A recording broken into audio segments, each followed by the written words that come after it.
Uma vez eu gostaria de agradecer o convite, professor Marcos, do departamento aqui da Universidade de Filosofia aqui da Universidade. Eu espero que essa seja, na verdade, a primeira de muitas visitas. Ontem eu falei do meu encanto pelo Nordeste brasileiro, qualquer oportunidade para vir, eu aceito. Então, eu acho que realmente eu fiquei muito impressionado com as apresentações de todos os trabalhos, tanto os alunos de iniciação, os alunos de mestrado, pela qualidade, compromisso, a clareza, o cuidado que vocês todos mostraram no trato das questões filosóficas, né?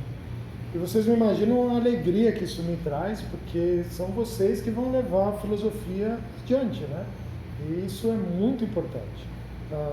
Acho que o trabalho que vocês têm feito aqui com os alunos é exemplar, então vocês estão, na verdade, de parabéns. Para mim é uma alegria poder interagir e ver o que vocês têm feito, né, em termos de ideias, abordagens e desenvolvimentos filosóficos. É assim que a filosofia é feita, né? Então, continue o trabalho. Hoje o que eu vou estar falando é a ideia de revisão de lógicas, um tema que para mim é muito caro. Ontem eu falei um pouco sobre ceticismo, né? E na verdade, do jeito que eu penso, o ceticismo tem uma contraparte, que é o empirismo. Na verdade, isso está claríssimo em Sexto Empírico, na Grécia Antiga, está claríssimo em Hume, né, que é tanto um cético quanto um empirista, né? E eu acho que uma boa forma de ser um cético, onde eu discuti um pouco isso, é ser empirrônico, né? Uma forma de ceticismo vivo, e ela é perfeitamente compatível com uma forma de empirismo. Não todo empirismo, né? Tem muitos empiristas que são dogmáticos, aí eu acho que eles não são tão bons empiristas quanto poderiam ser. E claro, a grande pedra no sapato dos empiristas é o que fazer com domínios que aparentemente não são empíricos, né? Como dar conta da matemática, como dar conta da lógica, e é sempre um grande problema, né? Então você vê, por exemplo, no século XX, empiristas lógicos falando, não, a lógica é analítica, né? Então não tem nada a ver com o mundo, nada a ver com a experiência, com conteúdos empíricos. Em certo sentido, provavelmente essa concepção que o Hume provavelmente teria, né?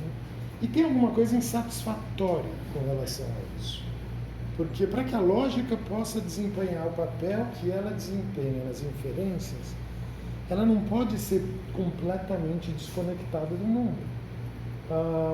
Então, e claro, quando se a gente faz uma interpretação de um argumento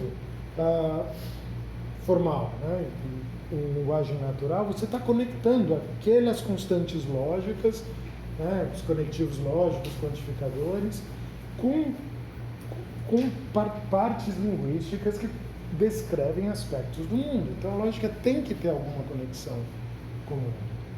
Do contrário, você não tem como usá-la para fazer inferência sobre a realidade.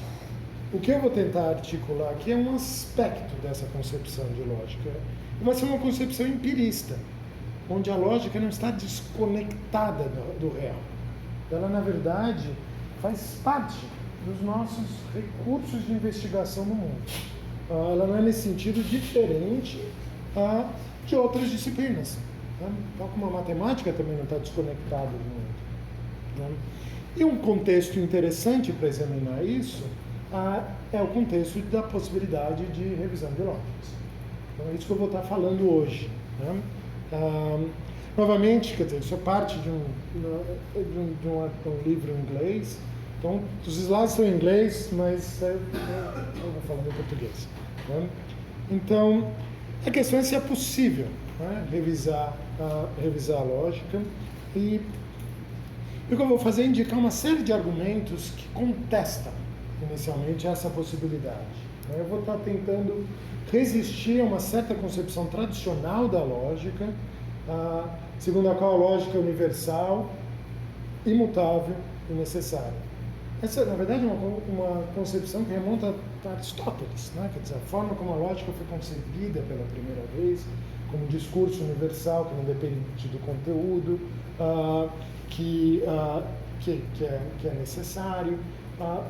Essa é a concepção que deu forma, né, à lógica tradicionalmente, é a concepção principal.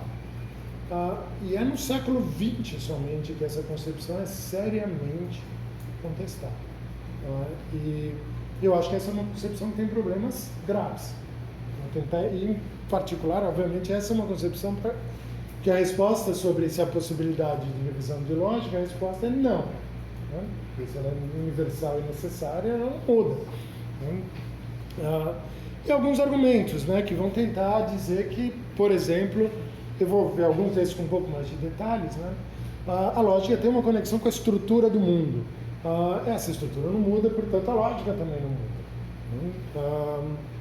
Outros argumentos que a gente também vai ver, que a lógica implica, mudança de lógica implicaria numa mudança dos significados dos termos lógicos, né? Conjunção, disjunção, implicação, negação, e que aí você não está mais falando de lógica, né? Você está falando de alguma outra coisa, nesse caso.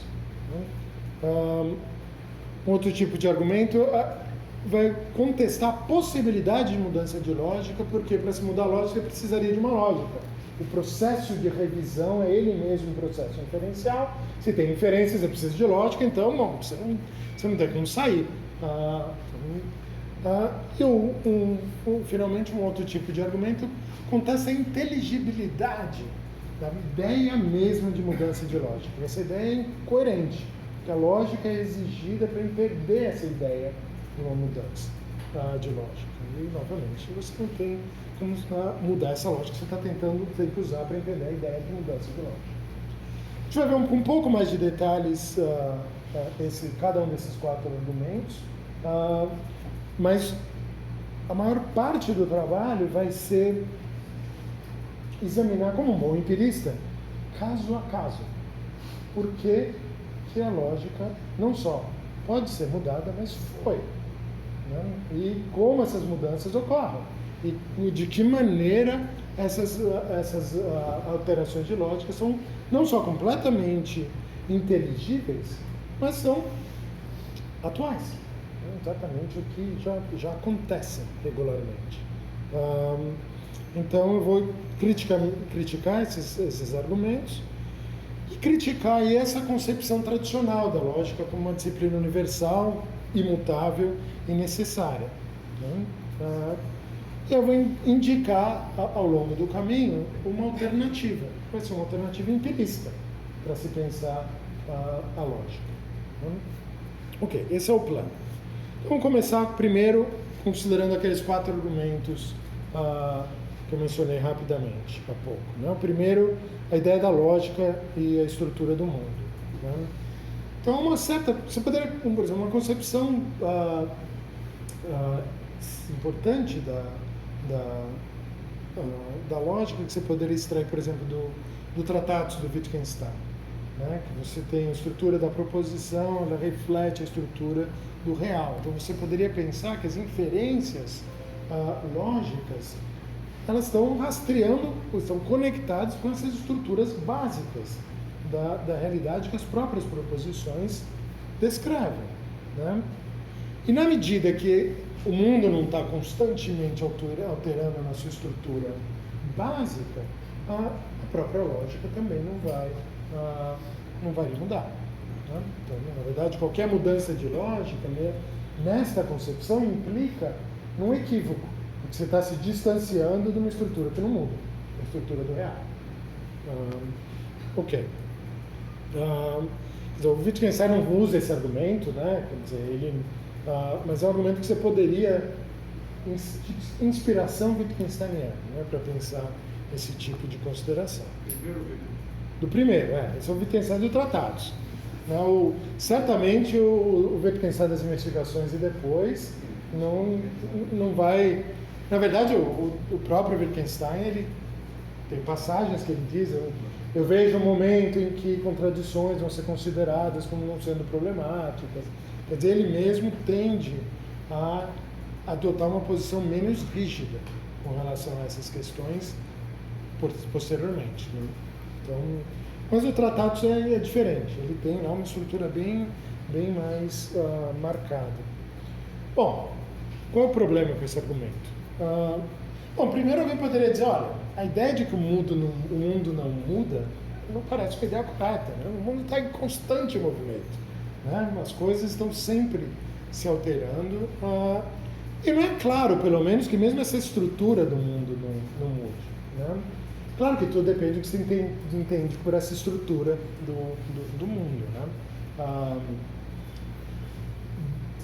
Uma concepção é que você tem estruturas mais gerais, quer dizer, a estrutura de uma proposição como sujeito e predicado, que as coisas no mundo teriam uma estrutura análoga, isso, você poderia dizer, isso não está mudando, né? Como tal. Agora, essa não é a única forma de você descrever essa estrutura. Na verdade, existem uma variedade enorme diferentes de caracterizar esses tipos de estruturas, né? Talvez elas sejam estruturas de relações, né? Não simplesmente sujeito e predicado, né? Mas relações entre vários objetos, onde sujeito e predicado é um caso particular, por exemplo, né? Quer dizer, você pode repensar outras estruturas que dariam conta do mesmo fenômeno. Então, nesse sentido, não é tão implausível pensar que você pode mudar essa estrutura. Talvez essas outras descrições sejam mais acuradas com relação ao próprio mundo. E, claro, parte desse problema é entender exatamente não só o que é essa estrutura do mundo que o argumento pressupõe, mas também como ela pode ser conhecida, como pode se determinar que é esta estrutura. Então, o tipo de consideração que eu faria aqui é que existe uma certa indeterminação. Quer dizer, você pode dar conta do que parece como sendo o mesmo fenômeno de maneiras diferentes. Existem formas distintas de descrever essa mesma estrutura. E como elas são distintas, e tendo estruturas diferentes, você não teria como dizer, olha, esta é a lógica correta. E ao descrever essas estruturas de maneiras distintas, outras lógicas seriam talvez mais adequadas, portanto. Novamente, tem muito mais coisa a dizer sobre isso. Quer dizer, o que eu gostaria, esses primeiros 4 argumentos são mais gerais, que eu me interessaria gastar menos tempo neles e depois ter mais tempo para discutir exemplos concretos, né, de inferências lógicas. Mas se tiverem dúvidas, a gente pode depois conversar mais sobre cada um deles. O segundo argumento é um argumento que, na verdade, se encontra no Quine, né? Existe o Quine bom e o Quine ruim, né? O Quine bom era o Quine dos 2 dogmas do empirismo, né? Esse era um Quine muito mais tolerante, né? Que ele dizia o seguinte, olha, em princípio, existe uma rede de crenças, todas interconectadas, e as nossas crenças sobre a lógica fazem parte dessa mesma rede. Se você estiver disposto a alterar certas crenças em alguns pontos, você pode mudar o que você quiser dentro dessa rede conceitual, né? Inclusive as lógicas, né? E o Quine usa um exemplo que eu vou depois discutir mais para frente. Você pode talvez revisar alguns princípios da lógica clássica com base em inferências da mecânica quântica, né? Então, talvez seja esse um jeito. Ele escreve esse artigo, um artigo muito influente, na década de 50, e depois, em 1970, ele publica um livrinho chamado Filosofia da Lógica. Esse é o Quine ruim. Aí, nesse livrinho, ele ignora essa atitude um pouco mais tolerante com relação à lógica e adota uma linha muito mais durona, segundo a qual se você for alterar uma lógica, por exemplo, a lógica clássica, ele dá um exemplo de contradições, né? Se você tem uma lógica que permite que contradições enunciados da forma A e não A possam ser verdadeiras, aí você não está mais falando de negação. Porque, bom, a negação não pode ser verdadeiro tanto para um objeto quanto para aquilo que o nega. Você não está mais negando, você está fazendo alguma outra coisa. Então, a ideia dele é que uma mudança de lógica implicaria uma mudança de significado dos termos dos conectivos lógicos, e que, portanto, você não estaria mais falando de lógica, você está falando então de alguma outra coisa, algum outro domínio que não é mais o domínio de inferências lógicas. Né? Esse é o argumento que ele usa. Claro que esse é um argumento muito ruim. Né? Por quê? Evidentemente, ele assume o ponto em questão com relação aos lógicos não clássicos. Né? Aqueles que acham, existem várias negações.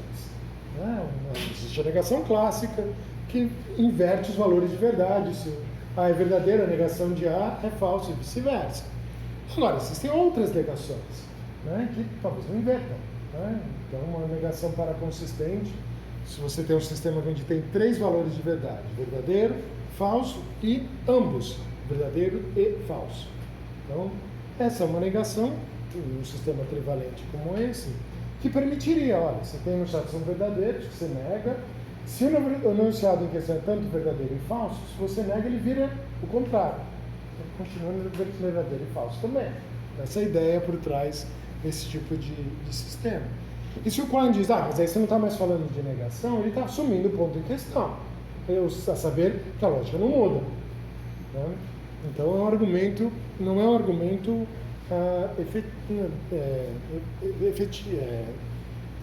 bem sucedido. Né? Isso é um exemplo que aí é de uma lógica paraconsistente, mas a mesma coisa vale para outros conectivos. A gente vai ver vários exemplos ao longo da palestra. Né? Então não me parece que esse seja um bom argumento. O terceiro argumento é a ideia de que seria impossível mudar a lógica. E por quê? Bom, para mudar a lógica você precisa fazer alguma inferência. Esse tipo de raciocínio está equivocado, tá? E, portanto, você tem que alterá-los de tal e tal maneira. E você usa princípios de inferência para justificar os seus raciocínios de revisão de lógica. Então você precisa de uma lógica para poder implementar essa mudança. Mas se a própria lógica está sendo revista, como é que você faz essa mudança? Né? Você acaba num problema onde você não tem que inferências você poder usar. Não é também um bom argumento. Por quê? Ainda que você considere que você precisa de uma lógica para alterar a lógica, isso não quer dizer que você precisa usar a lógica inteira. Você usa algumas inferências. Né? Então você pensa o seguinte, você usa fragmentos de uma lógica para alterar outra lógica. E a ideia de fragmentos é tal que, com frequência, você tem lógicas que concordam numa série de inferências. Né? Então, use essas inferências onde as lógicas em questão concordam. Portanto, que você não use uma das inferências que está sendo contestada, você não tem problema. Né? Porque você não está assumindo o ponto em questão. Né? Então, vamos supor, parte do problema são inferências envolvendo negação. Né? Então, é um princípio da lógica clássica de uma negação você deriva qualquer coisa. Né? Então, A e não A, você infere tudo. Né? Então, por exemplo, é um argumento simples. Não sei quantos de vocês já fizeram curso de lógica, mas enfim, se vocês fizerem o curso, vocês vão ter inferência desse tipo. Você tem A e não A.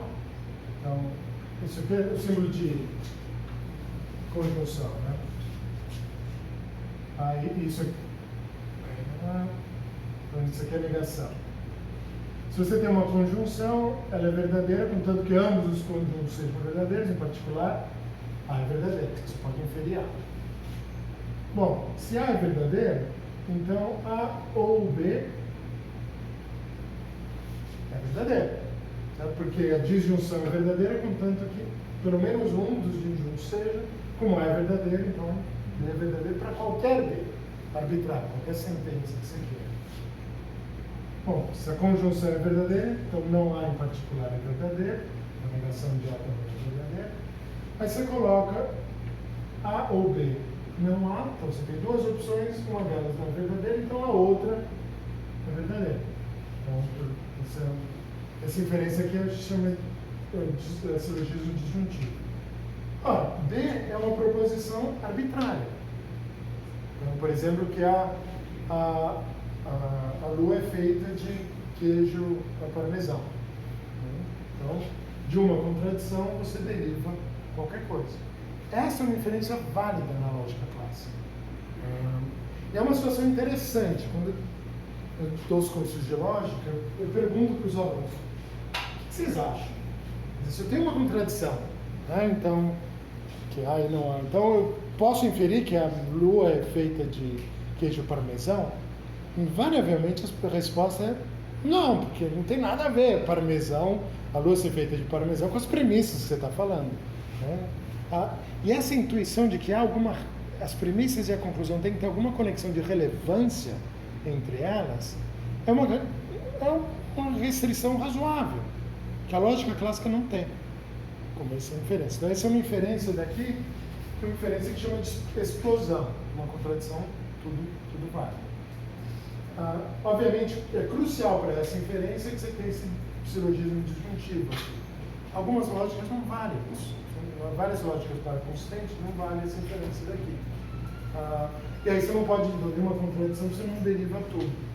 A ideia, então, de revisão seria o seguinte: olha, você usa as inferências que ambas as lógicas concordam.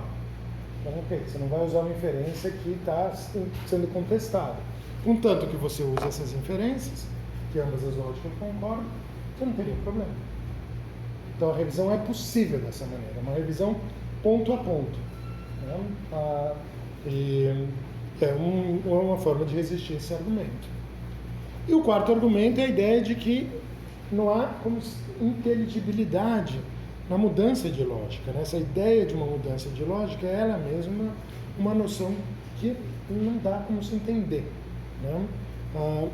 Por quê? Porque para entender essa mudança de lógica, você precisa de uma lógica. Né?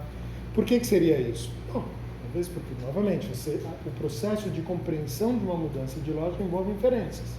Não é algo dado imediatamente. Esse seria o argumento. Né? Se precisa de inferência, você precisa de uma lógica e volta ao problema.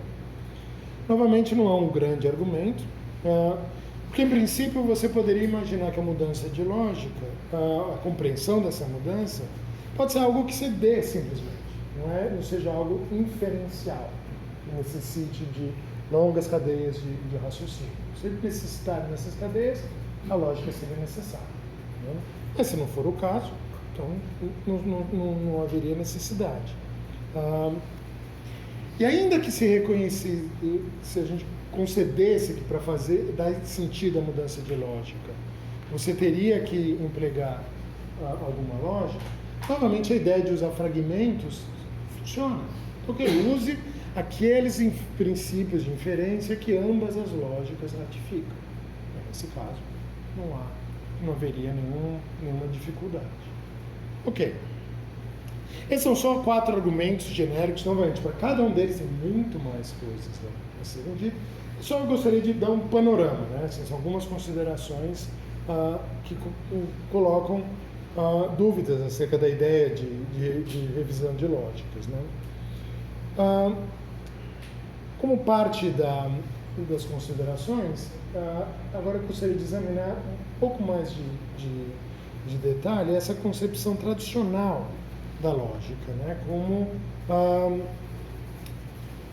Que, em certo sentido, as leis lógicas seriam análogas, em certo sentido, às próprias leis da natureza, né? Que seriam universais, imutáveis e necessárias.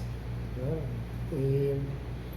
Então, não seria nem claro sobre essa concepção, tal como as leis da natureza nessa concepção não mudam, não dá sentido, em que sentido elas mudariam, você não seria claro em que sentido as leis lógicas mudariam tão pouco. Né? Claro que um fenômeno que contestasse que algo fosse uma lei da natureza não seria mais possível do que um exemplo um contra-exemplo a uma lei lógica, né? Nessa concepção tradicional da lógica e das leis da natureza, né? Afinal, se alguma coisa é uma lei da natureza, uma lei lógica, nada pode contar contra ela, né? Senão não seria nem universal, nem imutável, nem necessário. Então, né, você pode começar pensando, quer dizer, leis da natureza teriam duas características básicas. Essas são características que, por exemplo, o Von Frasse, no livro dele sobre leis de simetria, ele identifica. Ele é crítico, um bom empirista, crítico à ideia de leis da natureza, mas eu acho que essas duas são duas características importantes, né? Uma que a gente pode chamar de inferência. Então, se alguma coisa é uma lei, né? Então, se P é uma lei, então P é o caso. Então, você não tem uma lei falsa. Porque essa falsa não é uma lei, né? Ela foi violada, portanto, não mais é uma lei. Então, essa é inferência no sentido que você pode usar uma lei de natureza como um princípio de inferência, né? Você extrai a verdade do fato de algo ser uma lei, você extrai que ela é o caso. Isso também você pode expressar isso sendo que as leis são factíveis, né? Se algo é uma lei, então é o caso. E o outro princípio é o próprio princípio de necessidade, né? Que se alguma coisa é uma lei, então é necessário. Então, esse enunciado é necessário. Então, a lei tem um estatuto modal de necessidade.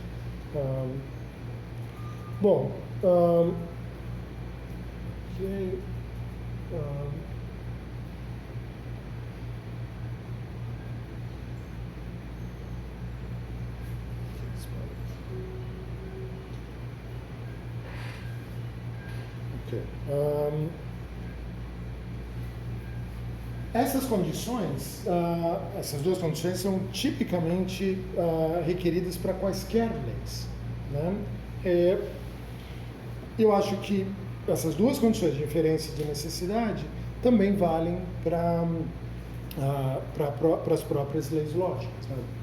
Novamente, nessa concepção usual de princípio de lei lógica, né? Se alguma coisa é uma lei, não poderia ser alterada, né? E novamente, isso assumiria a infalibilidade, né, das próprias leis. Então, se essas condições são constitutivas, né, para que algo seja uma lei lógica ou uma lei da natureza, isso torna impossível, né, por definição, que essas leis possam ser alteradas. Agora, se elas não podem ser alteradas, aí você está estipulando a irrevisabilidade dessas leis por princípio. Me parece que parte do argumento empirista é contestar essa ideia. Dizer, olha, me parece, não é claro o que se ganha ao se ter uma concepção tão rígida de leis como essa. Então, o que eu gostaria agora de fazer é considerar se de fato há leis lógicas, né? E notar, em primeiro lugar, que certas leis da natureza, elas mesmas foram contestadas, né? Quer dizer, por exemplo, as leis de movimento do Newton, né? Elas mesmas foram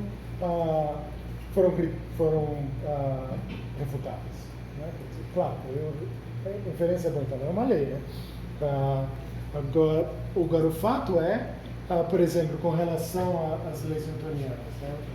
O periélio de Mercúrio, o ponto em que Mercúrio está mais próximo do Sol, ele não se ajusta às predições newtonianas. Só quando Einstein faz a teoria da relatividade, na verdade, um dos artigos mais bonitos que o Einstein escreve, ele mostra como que você deriva o periélio de Mercúrio a partir das equações relativistas. A ideia é que o Sol é um corpo que tem tanta massa que ele altera a estrutura do espaço-tempo ao redor dele, e você tem a alteração da órbita de Mercúrio, uma coisa que não tem como prever corretamente a partir da mecânica newtoniana. Então, se é uma lei que ela é verdadeira, bom, isso não é o caso no caso das leis de Newton. E tampouco ela é necessária, porque se a lei é violada, bom, o periélio de Mercúrio mostra que a teoria newtoniana não é necessário. A regra é fácil. Então, não vale em todos os contextos. O que eu quero dizer é que exatamente a mesma coisa acontece para cada uma das leis lógicas. Na verdade, não há nenhum princípio lógico que não tenha sido violado. Essa é a ideia. Eu vou apresentar 10. Na verdade, eu tenho aqui 1 hora para falar e não 2 semanas. Né? Na verdade, existe um número infinito de leis lógicas, né? Mas todas as principais leis lógicas da lógica clássica foram violadas em algum contexto ou outro. Então, eu vou dar uma série de exemplos para esclarecer, para elucidar cada um desses pontos. E aí a gente vai ver de que modo essas leis foram revistas. Muitos casos foram revisões por questões empíricas, outras por conceituais, mas então, todas elas têm conexões com o mundo. Essa é a ideia. A lógica tem conexões com o mundo. Isso é uma das grandes coisas que a lógica tem. Mas por conta disso, ela não pode ser necessária, irrevisável e universal. Esse é o lado da questão. Então vamos começar. Primeiro, terceiro excluído. Há ou não há? O há ou não há é um exemplo, um enunciado que ele vale contanto que você não tenha, por exemplo, vagueza. Né? Porque se você tem uma situação, alguma coisa que é vaga, não é claro se ele satisfaz A ou se ele não satisfaz A. Então, um exemplo, o Otávio. Né? Eu sou careca? Ele é careca não é? Ele tem um pouco de cabelo, mas também não tem. Eu estou caminhando a passos largos para chegar à carequice. Né? Agora, talvez ele não tenha exatamente chegado lá. Né? Então, é verdade que eu sou careca? Não. É verdade que eu não sou careca? Também não. Então, é um exemplo de uma coisa que fica ali no meio. Né? Então, não satisfaz nem A, nem não satisfaz não A. O resultado é que você viola aí a exigência da lógica clássica de que A e não A vale para qualquer propriedade. Então, ok, então não vale. Então, se é uma lei lógica, não vale, não pode ter contra-exemplo. Só que tem. Claro, o que acontece? A lógica clássica foi desenvolvida como uma grande idealização de certos princípios. Se você está falando de entidades abstratas, ela não tem vagueza, não tem ambiguidade. Agora, o mundo não é feito de entidades abstratas. E aí, quando você faz a conexão da lógica com o mundo, aí esses princípios começam já a não funcionar. Então, esse é um exemplo. Outro exemplo, distributividade.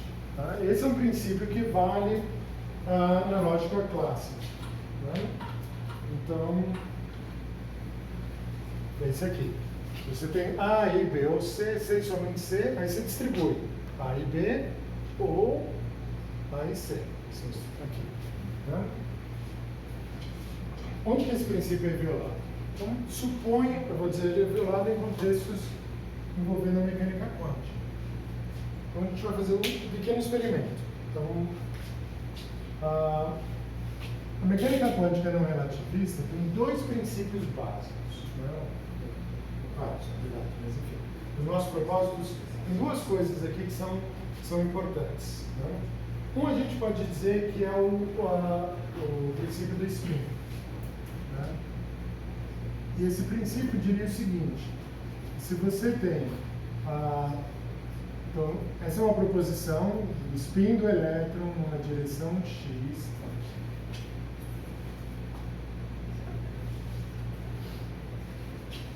O spin do elétron na direção x vai para cima, ou o spin do elétron na direção x vai para baixo. Vou colocar aqui na direção y. Então, a ideia é, quando você mede o spin do elétron numa certa direção, você tem 2 valores possíveis. Ou o spin vai estar para cima, ou vai estar para baixo. Esse é um princípio. O outro é uma versão do princípio de Heisenberg.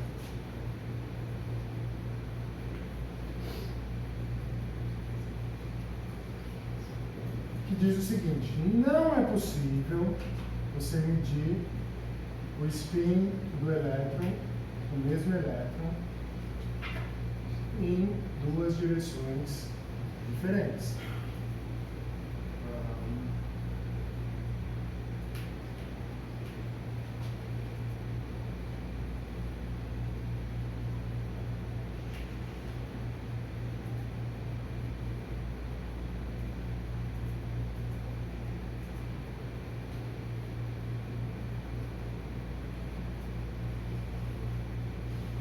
A ideia é o seguinte: você não pode ter em duas direções diferentes uma medida para medir o mesmo spin do elétron.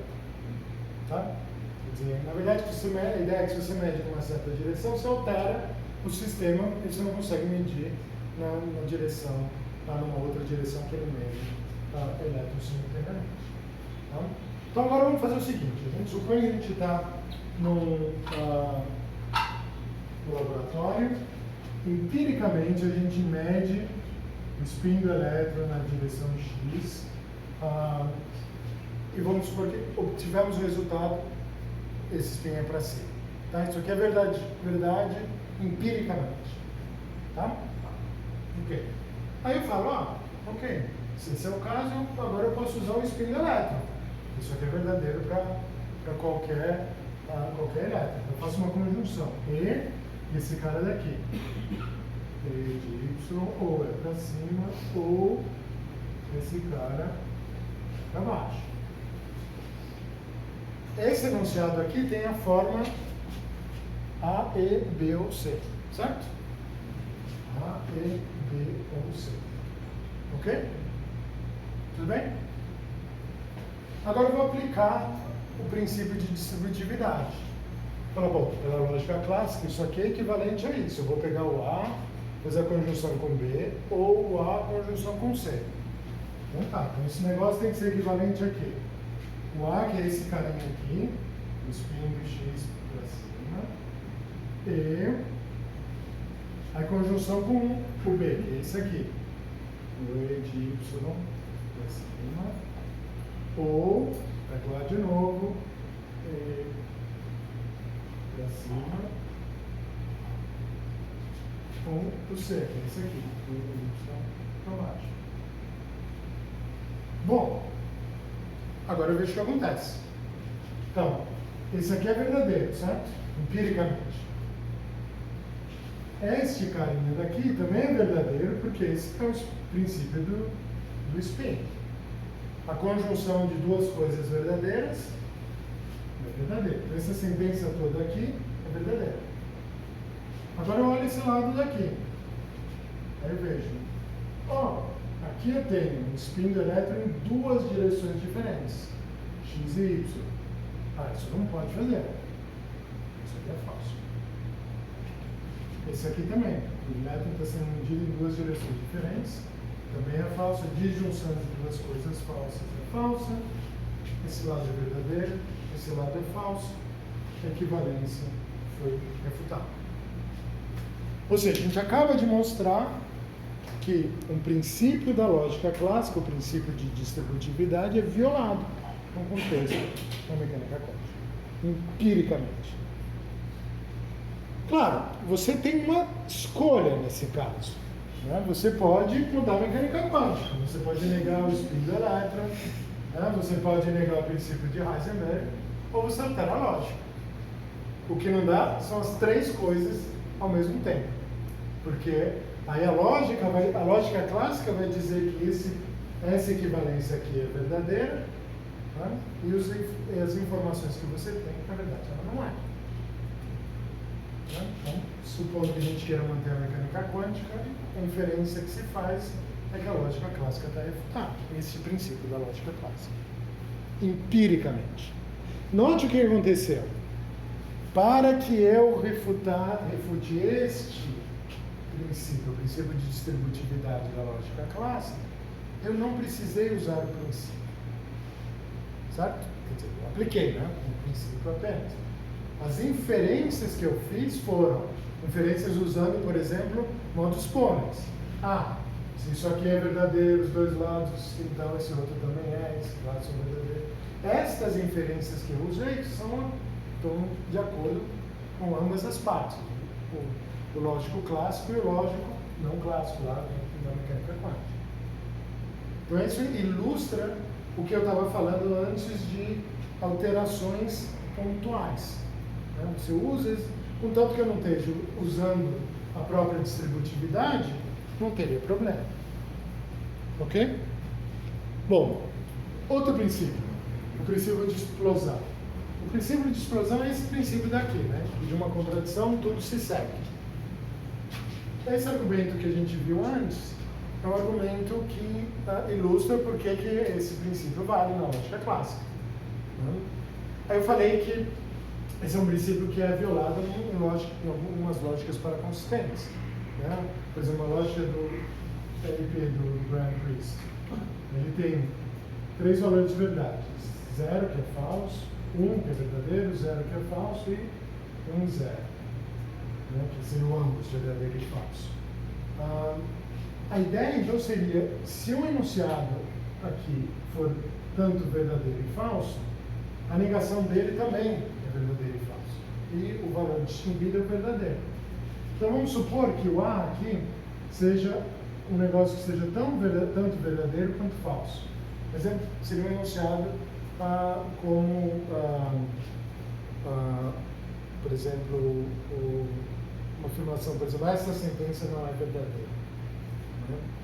Isso se gera uma contradição. Né? Se essa sentença for, que ela diz que ela não é verdadeira, se ela for verdadeira, ela diz que ela não é verdadeira. Então, se ela for verdadeira, ela não é. Se ela não for verdadeira, bom, é exatamente isso que ela disse. Ela é. Então, se ela for verdadeira, ela não é verdadeira. Se ela não for verdadeira, ela não é. Contradição.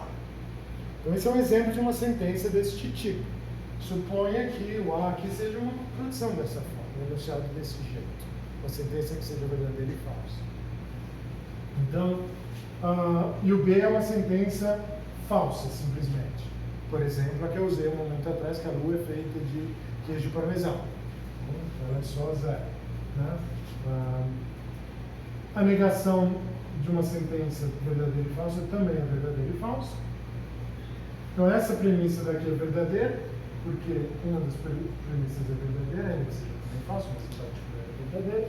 Essa sentença também em particular é verdadeira, só que a conclusão é falsa. Né? Porque a gente vê que aqui é o 0. Então, é uma inferência que não vale em lógicas paraconsistentes. Então, o que a lógica paraconsistente faz é separar trivialidade de contradição. Então, essas foram lógicas, por exemplo, do professor Newton da Costa, os lógicos brasileiros desenvolveram. Então, são lógicas em que, ainda que você tenha contradições, né, nos estados da forma A e no A, nem tudo se segue delas. Então, você consegue controlar as contradições. Porque o problema é que se tudo se segue, tudo é verdadeiro. Você não consegue mais distinguir o que é o caso daquilo que não é. Então, você perde as distinções que são cruciais para a gente investigar o mundo. A lógica paraconsistente permite que você faça inferências em contextos inconsistentes. Ok. Então você teria aqui a explosão é violada no caso de lógicas paraconsistentes. Tá. No caso da introdução, então, em outro princípio, né, de introdução do quantificador essencial. Se A é F, então existe um objeto que é F. Normalmente, o pressuposto da lógica clássica é que A é um objeto que existe. Né? Então, se o A existe, e ele é F, de fato existe um objeto que é F. Saber qual. Em lógicas livres, isso não é o caso, porque você está considerando no domínio dessas lógicas objetos que não existem. Né? Então, por exemplo, suponha que Sherlock Holmes seja um detetive ficcional. O Mickey Mouse poderia dizer aqui, o Mickey Mouse é um rato fictício, um camundongo fictício. Portanto, existem camundongos fictícios. Não existe. Né? Ninguém acha que Mickey Mouse existe. Vocês não acham, né? Vocês me disseram, não, eu vejo o Mickey Mouse quando eu vou em Orlando, etc. Eu vou ter que dizer para você, o Mickey Mouse é uma pessoa vestida de camundongo ou é um camundongo que fala, etc? É um camundongo. Então, existe um camundongo que fala? Não. Então a ideia seria, então, se você está lidando, por exemplo, com entidades fictícias, então Mickey Mouse, você concorda, é verdade, certo? Mickey Mouse é um rato, é um camundongo fictício, certo? Portanto, existem camundongos fictícios. Não, você não vai dizer que existe Mickey Mouse. Ok? Novamente, o que acontece? A lógica clássica é uma lógica que funciona bem para entidades ideais, abstratas, existentes. Na hora que você começa a colocar um domínio um pouco menos tradicional, as inferências começam a cair. Ok. 5. Insensação universal. Então, se tudo é F, então A é F. Então, novamente, uma inferência que vale na lógica clássica. Né? Novamente, em lógicas livres, elas são violadas. Né? Então, o exemplo aqui é, suponha que você esteja considerando o domínio dos humanos. Né? E você tem, todos são humanos. Né? Bom, isso é verdadeiro, porque o domínio é domínio de humanos. Né? Portanto, Sherlock Holmes é humano. Só não se segue. Sherlock Holmes não é um humano, ele é uma entidade fictícia. Claro, na história, ele é um homem, é um humano. Na história. O que é o Sherlock Holmes? É uma entidade fictícia que o Conan Doyle inventou. Né? Quer dizer, ele não é mais humano do que o Mickey Mouse é humano. Tudo bem, se você não gostou desse exemplo, um outro exemplo. Considere o paradoxo de Wang, né? Que é um paradoxo muito curioso. Você pega números e considera em que sentido os números têm uma certa vagueza. Né? Então, por exemplo, primeira premissa, 0 é pequeno. Você concorda? Então, a segunda premissa, se um número é pequeno, então adicionar mais um a esse número, o resultado também é pequeno. Se só adicionar simplesmente mais um, não vai subitamente fazer um número que é pequeno e falar, não, agora não é mais. Bom, mas se você faz isso, você vai aplicando isso para qualquer número, você conclui que todo número é pequeno. Certo? Na verdade, esse é um princípio de indução matemática. Ou, se você quiser, esse é o argumento de Spitz. Né? Então, com esse argumento, quer dizer, porque veja, se vale para qualquer número arbitrário, se ele é pequeno, adicionar mais um a ele também resulta em algo pequeno, se isso vale para qualquer número, então você vai concluir que todos os números são pequenos, todos os números vão ter essa propriedade. Então, suponha que está bom, ok, acabamos de estabelecer isso. Então, nós temos a afirmação que todo número é pequeno. Então, esse é o exemplo aqui, ó, todo número é pequeno. Disso se segue que 100 trilhões é pequeno? Não. Também não vale. Tá certo? Então, são dois exemplos para questionar a validade da inferência de instanciação universal. Ok.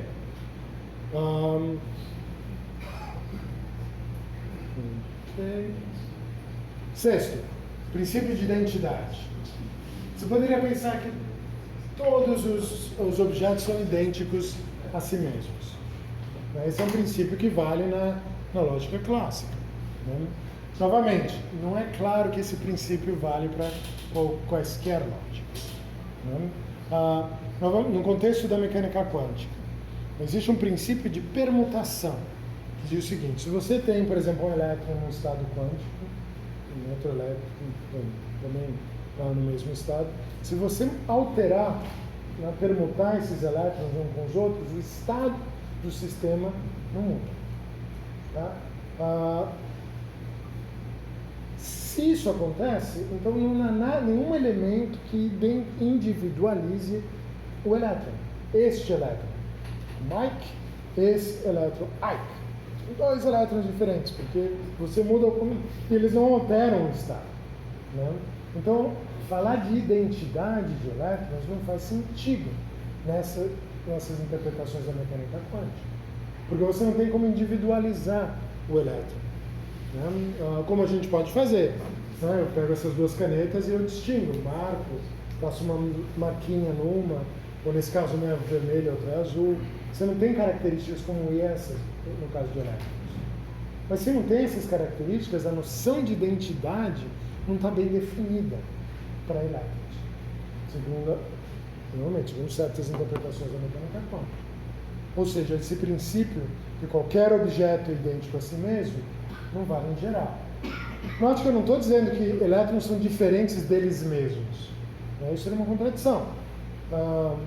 A ideia é apenas que a noção de identidade não faz sentido a certas partículas quânticas, porque ela pressupõe que você consiga distinguir coisas, né? Então, não vale em geral. Essas são lógicas não reflexivas que contestam a validade desse tipo de inferência daqui. Ok. Introdução da conjunção. Então você tem A, você tem B, então vale A e B. Bom, novamente, isso não é um princípio que vale em geral, porque suponha que B seja a negação de A. Tá? Aí você teria que dizer A não há, portanto, A e não há. Você tem uma contradição. Em contextos inconsistentes, você não quer fazer a introdução da conjunção. É um princípio que, novamente, vale para a lógica clássica, que não valeria em contextos envolvendo inconsistências. Então, essas são lógicas não adjuntivas. Né? A eliminação da conjunção. Então, você tem A e B, você tira A. Note, uma referência que eu usei aqui. Né? Eu tenho uma conjunção, eu tiro um dos conjuntos. Né? Isso daqui vale, por exemplo, é violado em contextos que estão em fluxo, em alteração. Então, você poderia dizer, Otávio é calvo e o Otávio acabou de fazer um belo transplante de cabelo. Né? Portanto, Otávio é calvo. Não. Né? Então, nem sempre você pode fazer A e B, você tirar. Né? Nesses contextos onde você está tendo alterações. Novamente, essa é uma inferência que funciona porque as proposições da lógica clássica são pensadas para coisas que mudam.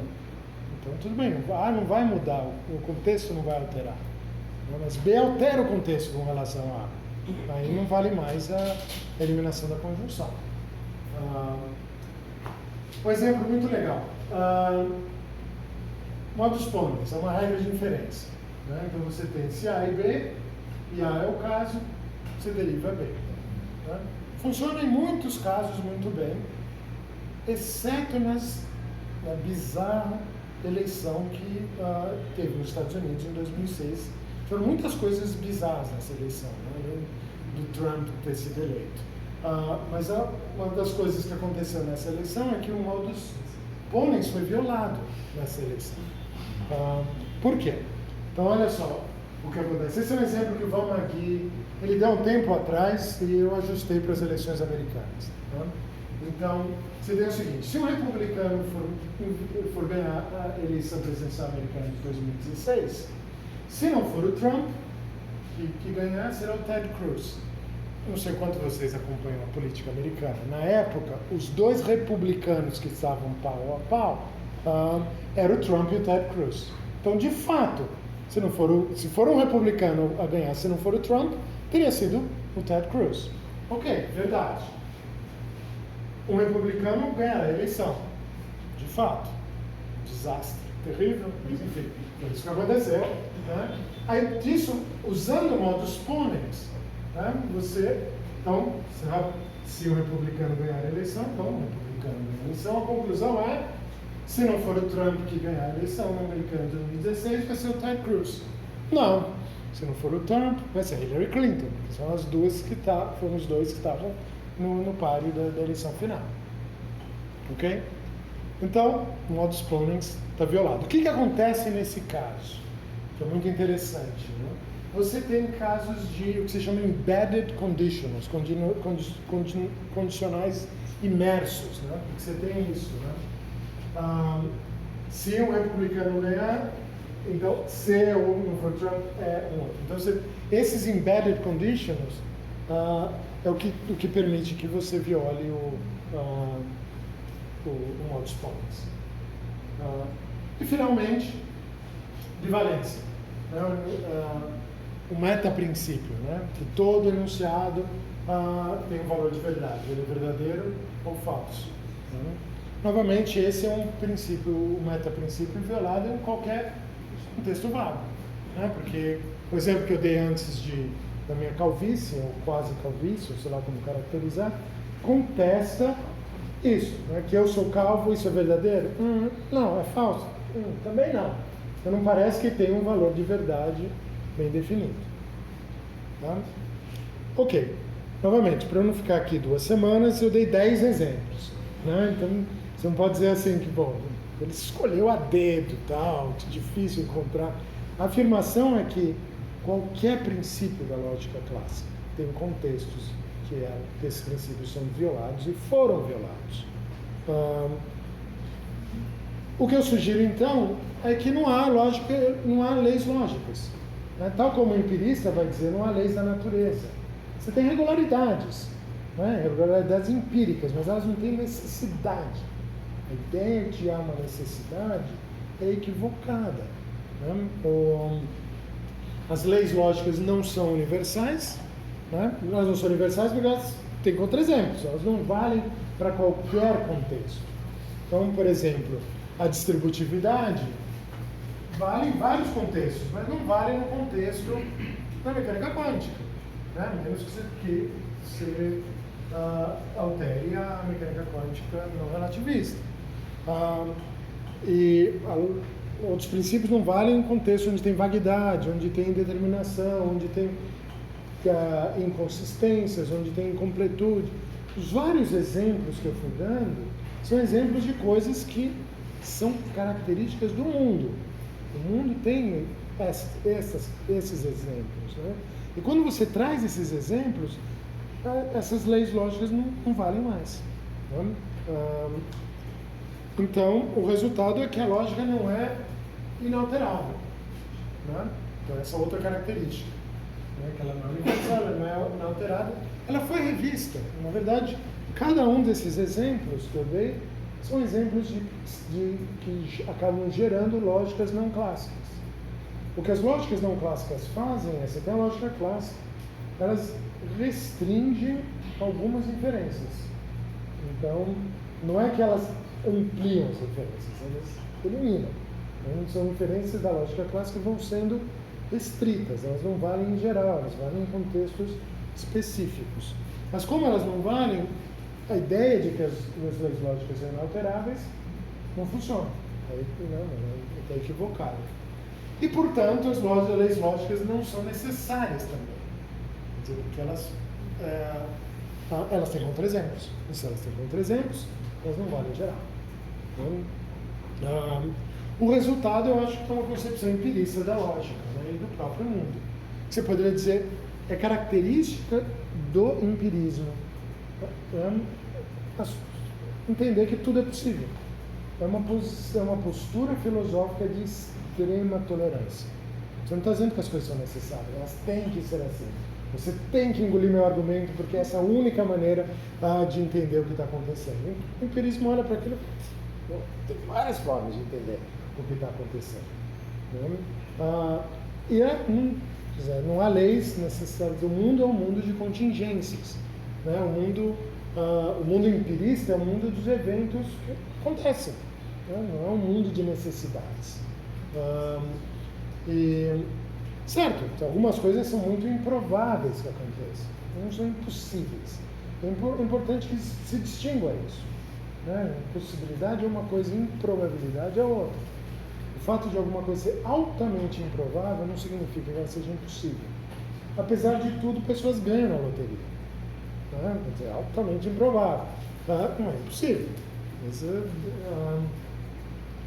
E nesse sentido, as leis lógicas podem ser revistas e foram revistas, né? Em alguns casos, com base em informações empíricas, revistas empiricamente, os exemplos da mecânica quântica que eu dei ilustram isso.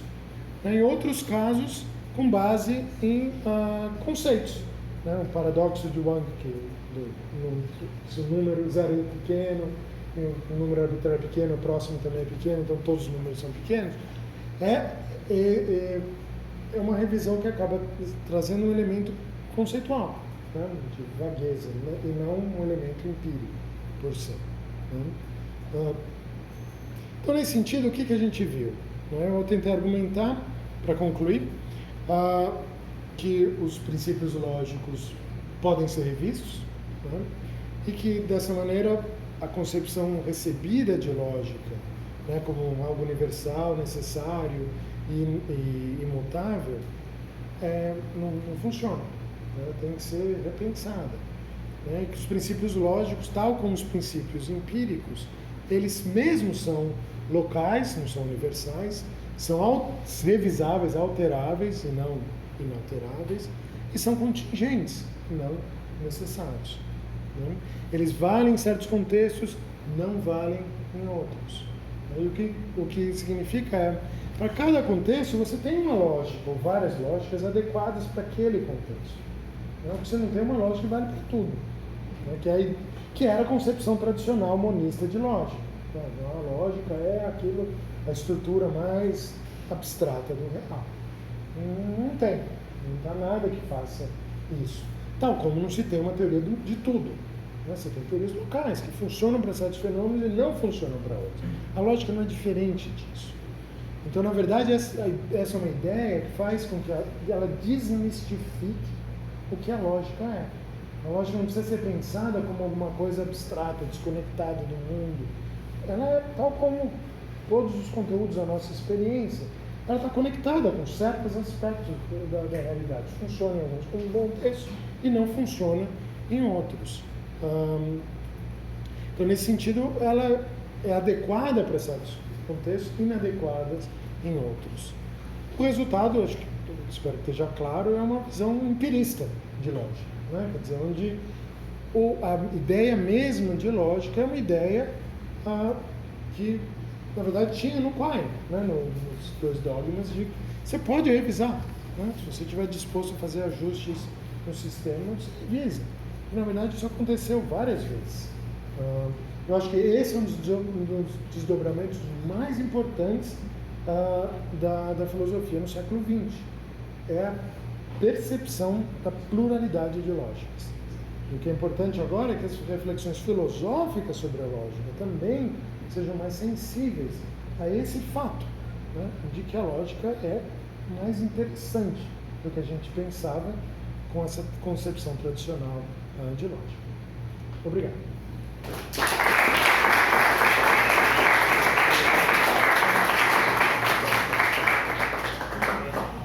Muito obrigado pela fascinante apresentação. A gente tem tempo para perguntas, discussões, ataques, divergências. Uma dúvida. Um dos argumentos contrários é quais argumentos usar o terceiro argumento contra essa da lógica. Eu não entendi muito bem contra a conclusão em relação a esse argumento. A terceira. Então a ideia é que para você mudar a lógica, você precisaria usar uma lógica. Né? E a ideia é que você precisaria usar, porque a mudança de lógica envolveria alguma forma de inferência. Então, você tem que ter algum argumento. Você vai mudar a lógica por tais e tais razões. Quando você faz isso, você está usando a lógica.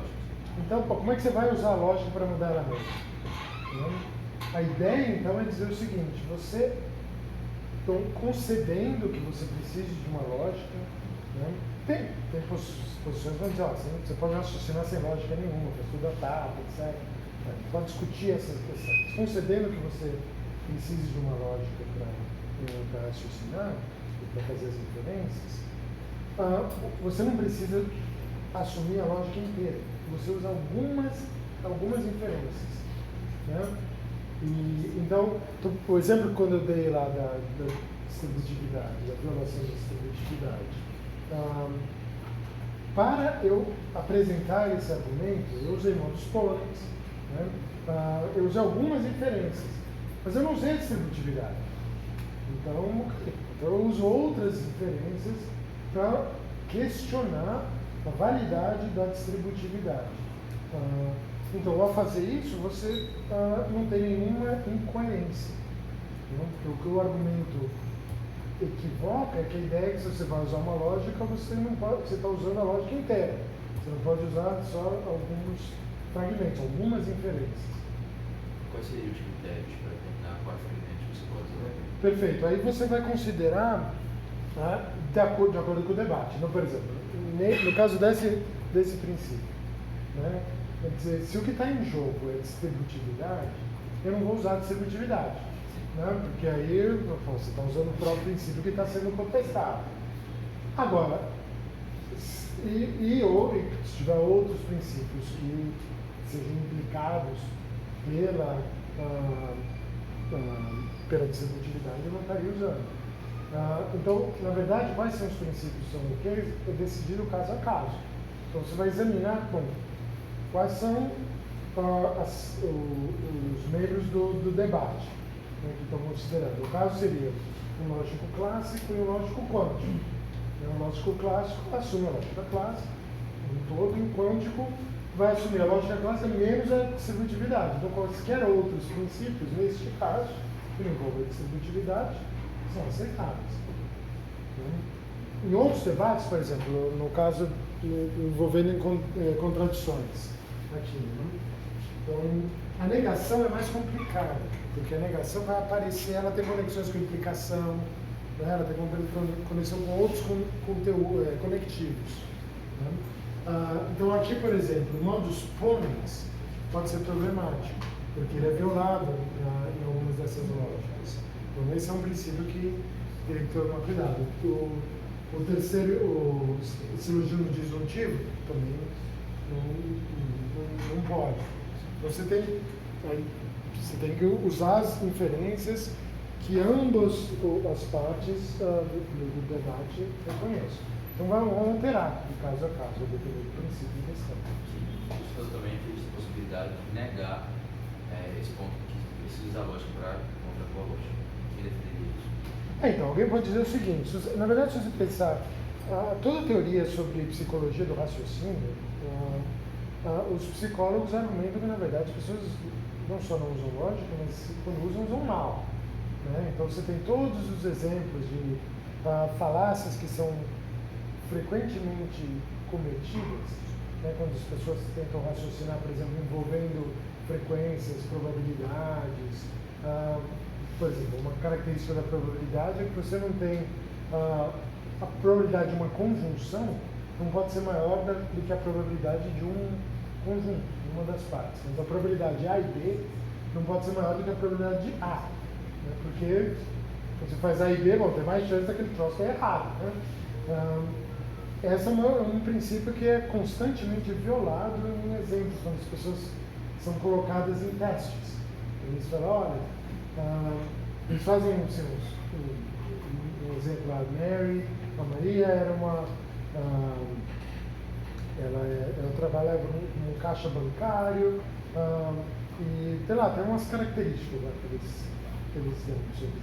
Ela, sei lá, ela faz yoga, macrobiótica e não sei o que. Aí tinha uma série de. Qual é a probabilidade para tiver essa descrição de que Mary seja, sei lá, comunista, né? Ou comunista e é favorável ao PT, né?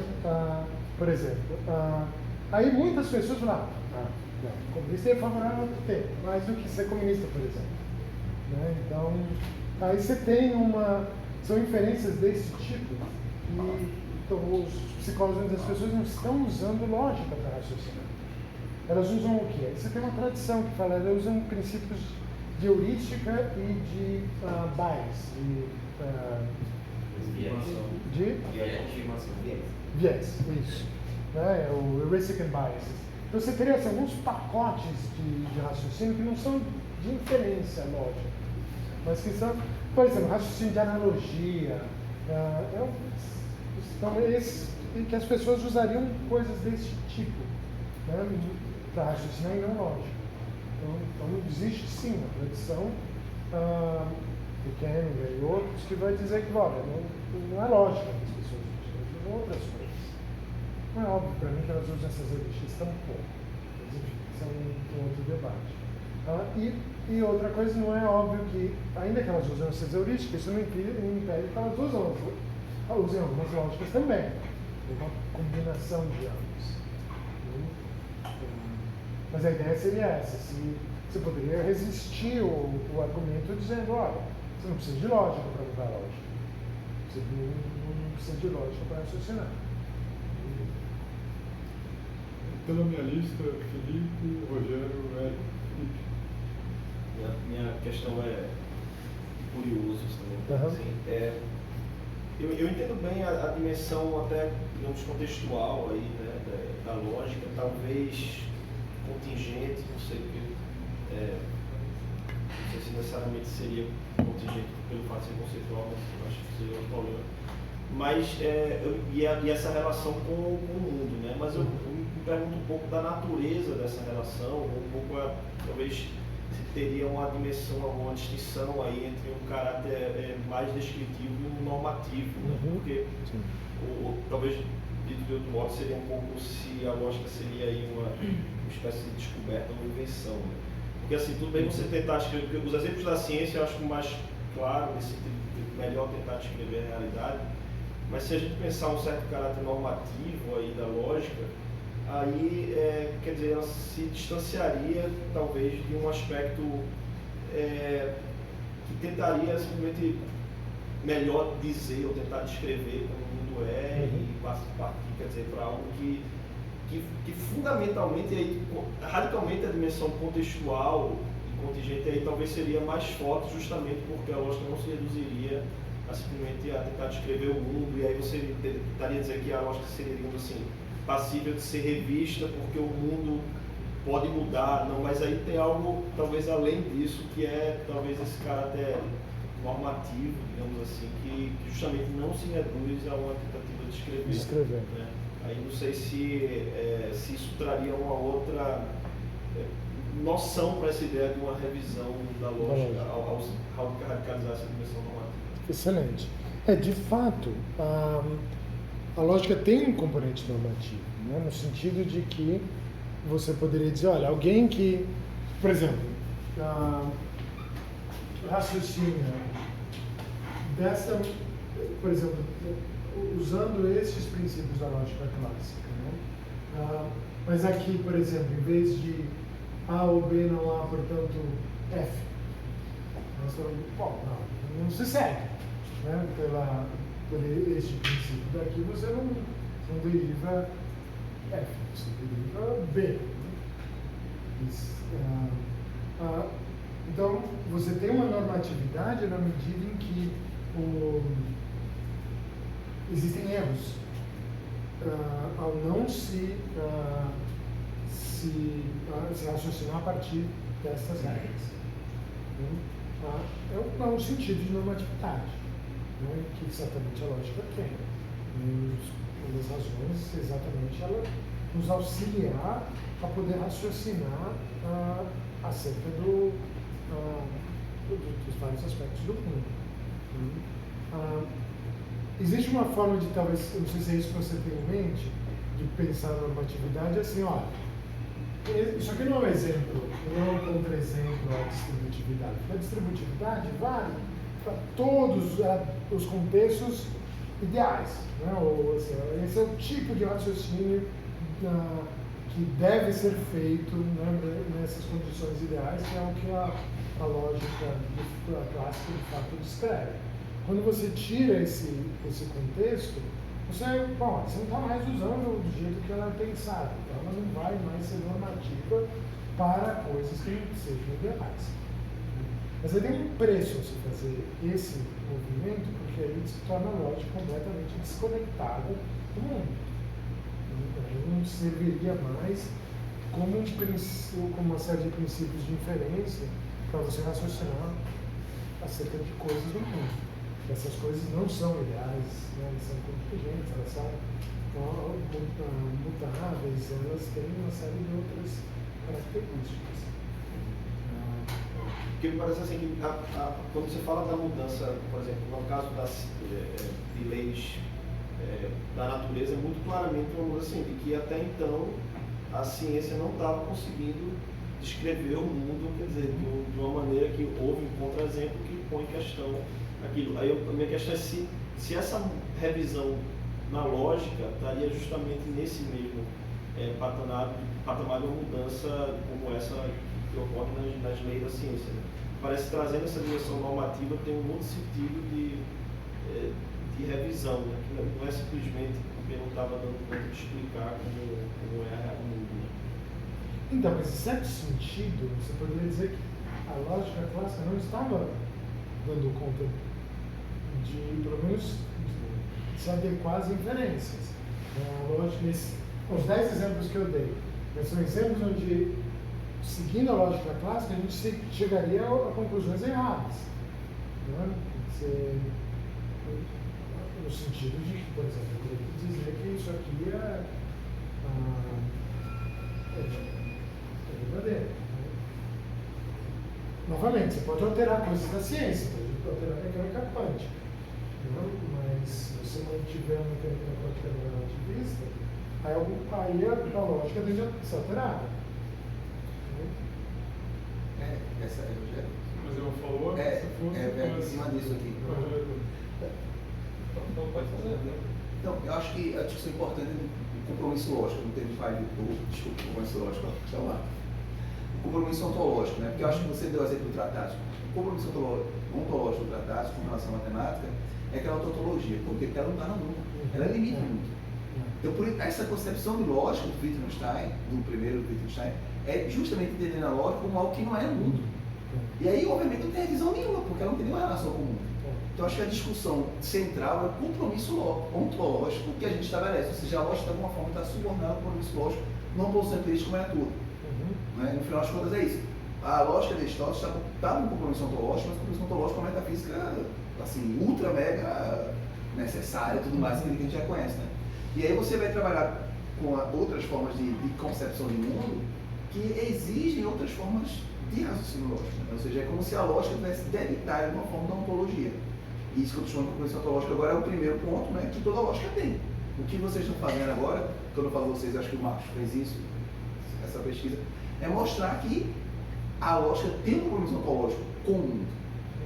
Esse é o ponto. Né? Então ela não pode ser dissociada. Né? Agora, com relação a Quine, achei uma curiosidade interessante, porque Quine deu essa pegada no Deodoro, essa cara enorme deles. A lógica é uma coisa que a gente vai revisar, né? Mas não quer dizer que não revisa. Né? E assim, ele era contra a formalização de categorias como necessário e contingência, que é a lógica modal, porque ele acreditava que não tinha respaldo no mundo. Não é bem que louco, né? No final das contas, não é? Estranho, você fica estranho dentro da própria teoria do Quine, né? Ficou estranho. Que na verdade ele é um extensionalista. Exato. Então, para ele não existe modalidade. Exato. Aí essas coisas não são. Não funcionam. E que, novamente, há uma tradição empirista que tende a ser muito cética com relação a modalidades. Em certo sentido, o próprio Hume, né? Quer dizer, ele olha e fala, eu não consigo observar uma conjunção causal, uma necessidade entre um evento e outro. Onde que eu observo isso? E o próprio Von Franz, né? Quando ele questiona a noção de lei da natureza, ele acha que não existe, ele até chega a dizer que ser um empirista é negar que existam modalidades reais da natureza. Então, o Quine e outros, essa tradição empirista é uma tradição antimodalista. Eu não acho que há nada no empirismo que justifique isso. O que acontece existe uma concepção de necessidade como alguma coisa metafisicamente carregada. Aí sim, eu acho que o empirista não vai aceitar. Porque pensar a necessidade como aquilo que vale em todos os limites possíveis.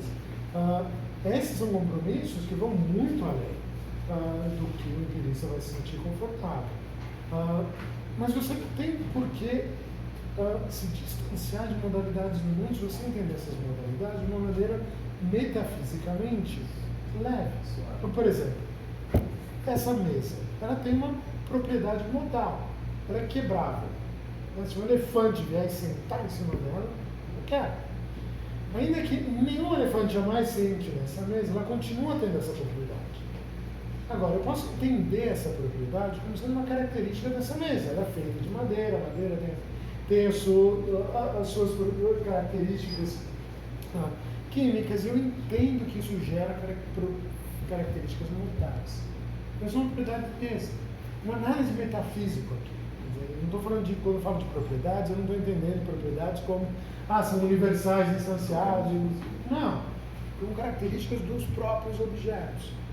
Esse sentido de modalidade não tem nada nele que o empirista não tem que ter problema. Eu acho que a lógica a noção básica de lógica é uma noção de consequência lógica.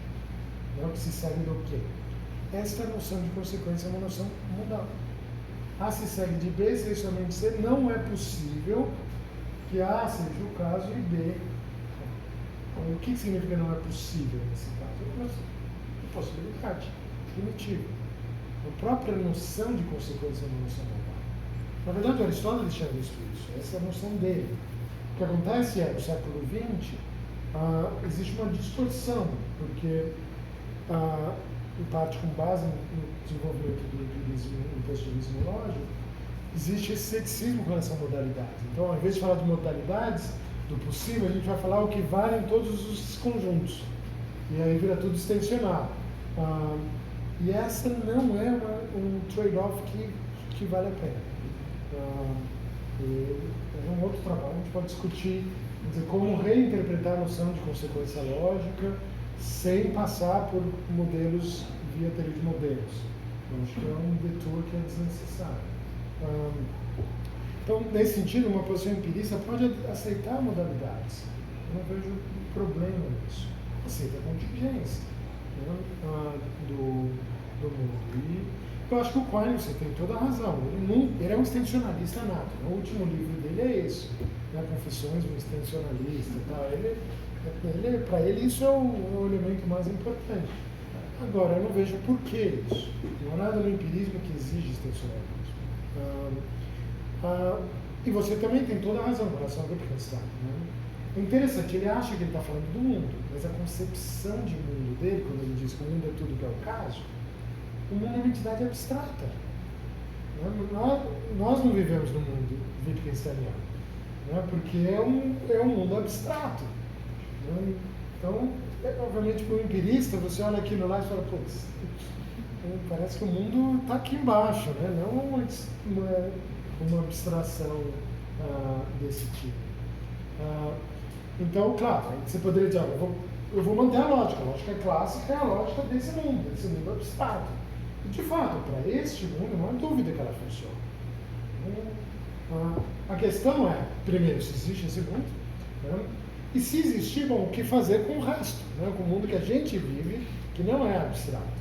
E aí eu acho que entra o tipo de pluralismo lógico que eu estou falando. Ok, para raciocinar com entidades abstratas, a lógica clássica é ótima. Mesmo aí você tem construtivismo e tal, que pode dar mais informações, mas ainda assim você tem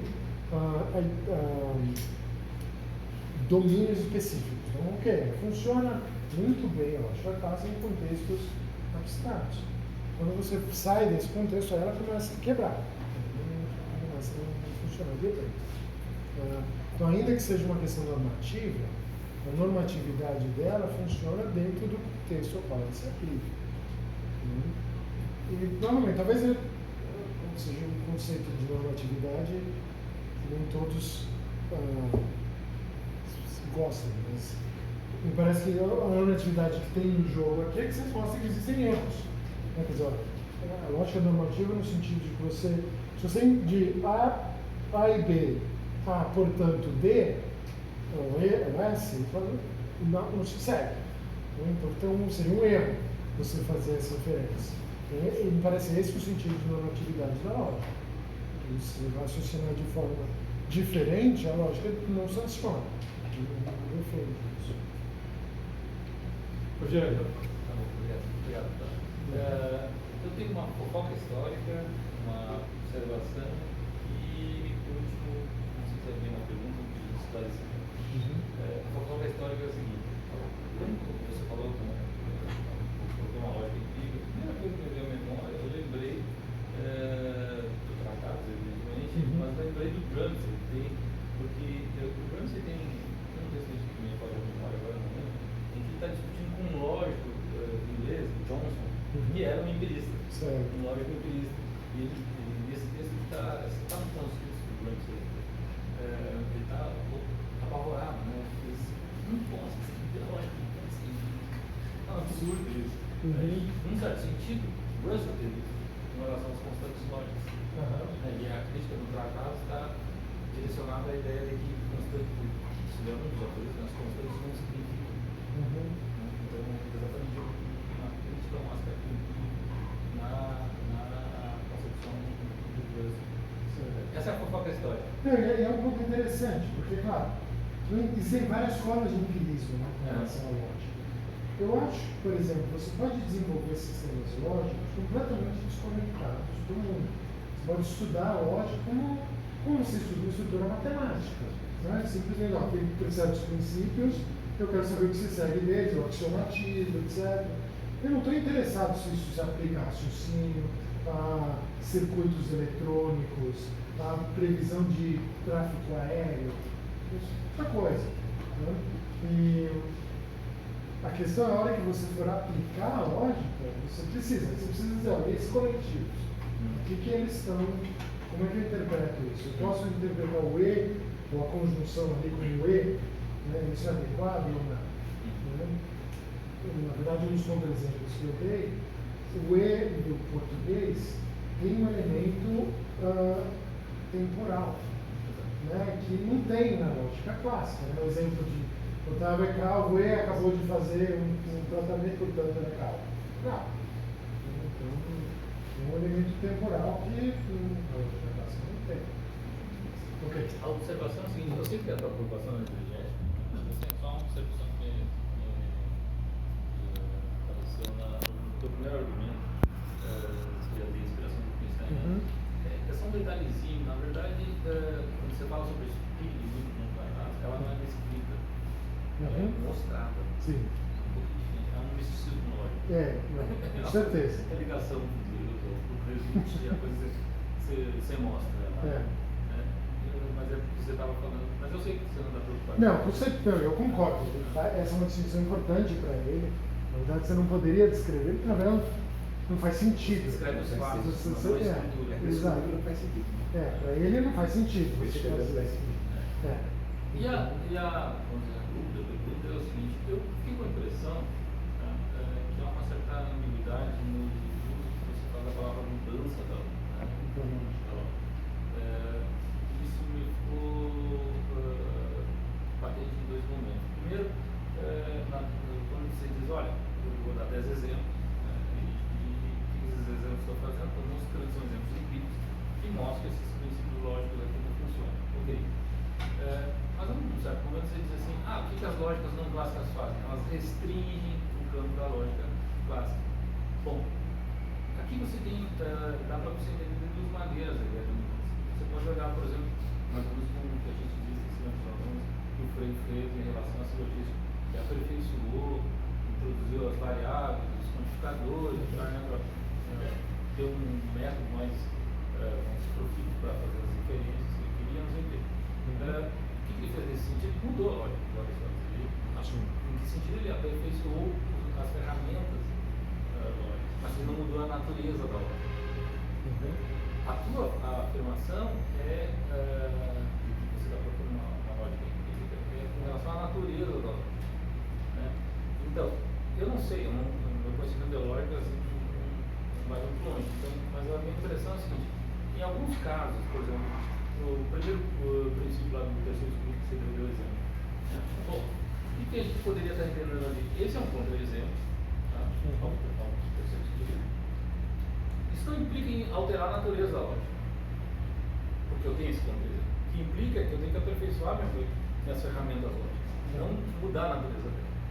Então, me pareceu que ao longo da tua fala, essa atenção está no fundo dela. A hora que tu tá falando sobre alteração da lógica, no sentido que dá para ser entendido como um aperfeiçoamento das ferramentas lógicas, e no final você chega à tua conclusão e diz, não, esses contra-exemplos me permitem concluir que é lógica.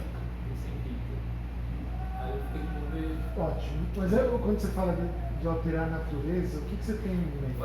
Deixar de ser a priori, para passar a ser empírico. Certo. Algo que é empírico é o que descreve o mundo. Uhum. Por exemplo, isso também é interessante, porque isso também tem marca no período intermediário do Wittgenstein, né? Tem toda a discussão sobre a aplicação da lógica, né? O que ele vai fazer com a questão do círculo de Viena.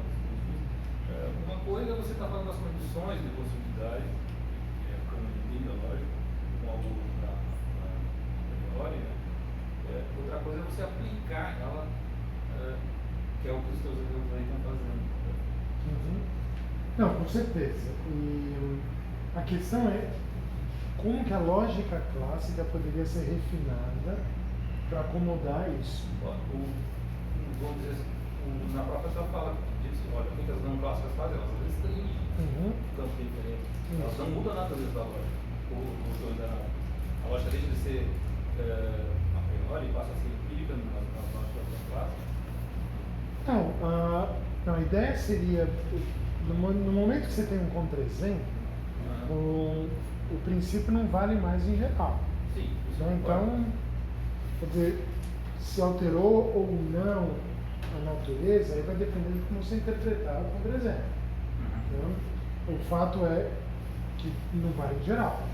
Então, ele não pode ser mais universal. Né? E como tem um contra-exemplo, também não pode ser necessário, não vale em geral. Né? Mas daí não se segue seja empírico. Não, porque inclusive alguns dos exemplos são conceituais, né? não necessariamente empíricos. Né? Então a ideia é que seria uma atitude empirista consegue interpretar essas mudanças de uma maneira uniforme. Dizendo, olha, esses são princípios que funcionam neste domínio, então domínio envolvendo inconsistências, ou eles funcionam em domínios envolvendo vaguidades, ou domínios envolvendo partículas quânticas.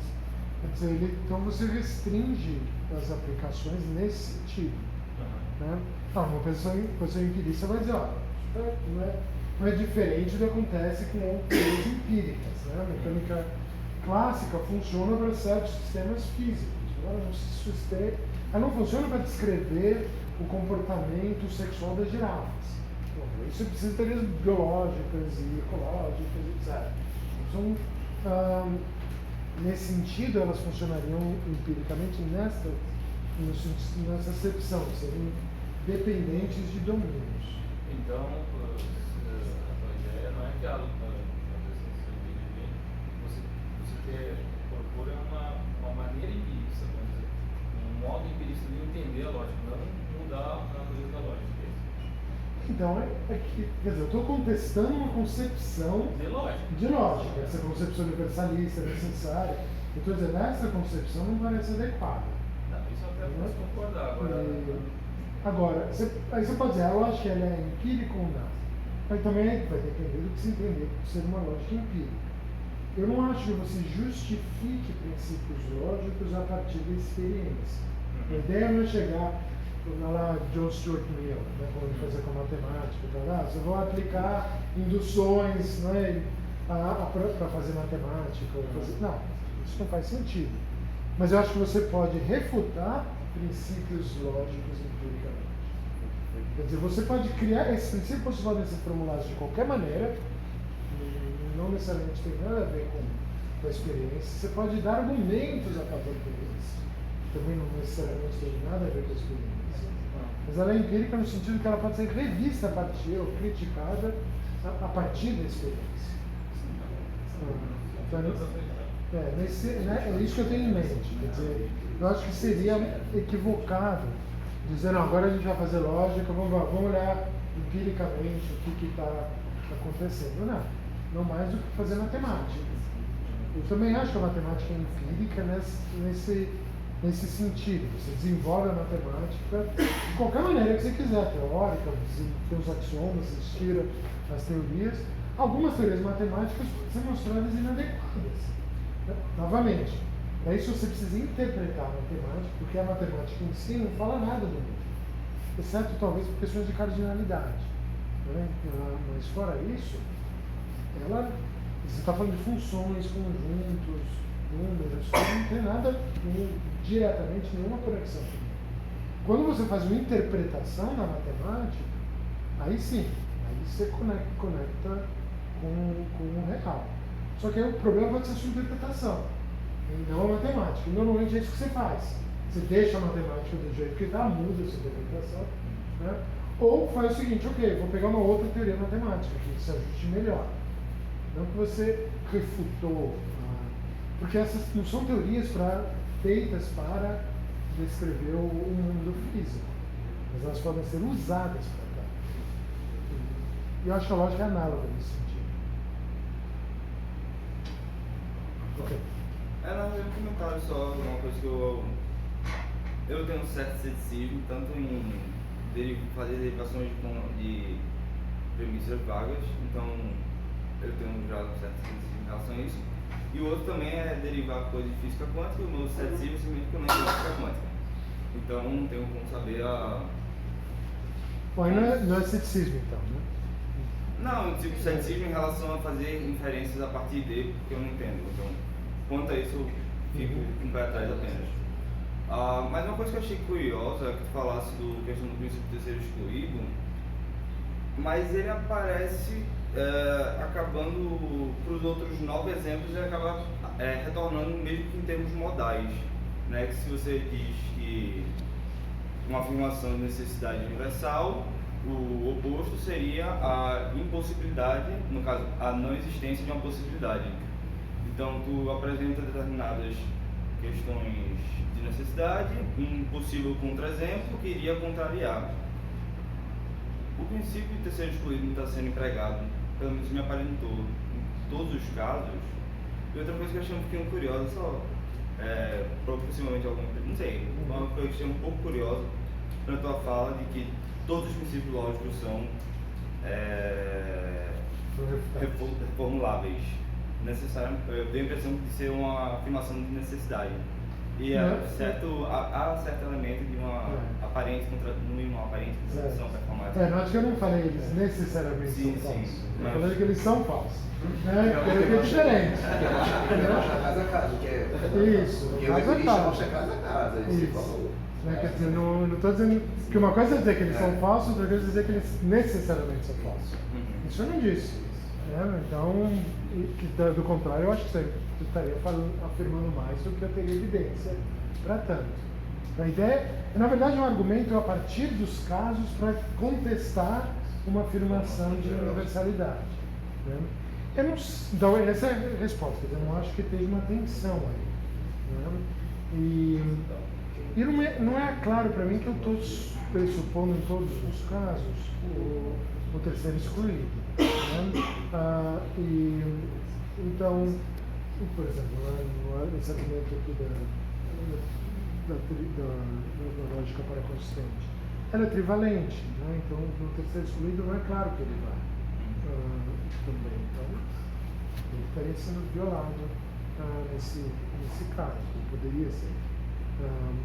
Novamente, a ideia é o fato de cada princípio lógico ser refutado em algum contexto, não significa que existe um contexto onde todos eles são refutados. Né? Então isso seria uma falácia de escopo de quantificação. Né? Eu não fiz essa afirmação. É uma afirmação, para cada princípio existe um contexto, mas não tem um contexto onde cada princípio é refutado. Não. Eu acho que isso não é o caso. Então, por não ser o caso, você pode usar outros princípios, como eu usei. Né? Você tem contexto que este princípio é refutado, outros não, nesse contexto. Eu uso os outros princípios. Eu posso usar, se o princípio de terceiro excluído não está em questão, você pode usar. A gente tem a última pergunta. seria possível, né, haver uma lógica universal em todos os contextos, no sentido que deve ser uma metalógica, a condição de possibilidade de fazer qualquer lógica. Por exemplo, uma lógica, essa metalógica estabelece as condições para ver consequências lógicas. Esse entendimento seria universal para todos os contextos. Então, a questão é se isso gera uma lógica. Porque isso, se existir algo assim, eu acho que é muito fraco para valer a pena ser uma noção de consequência.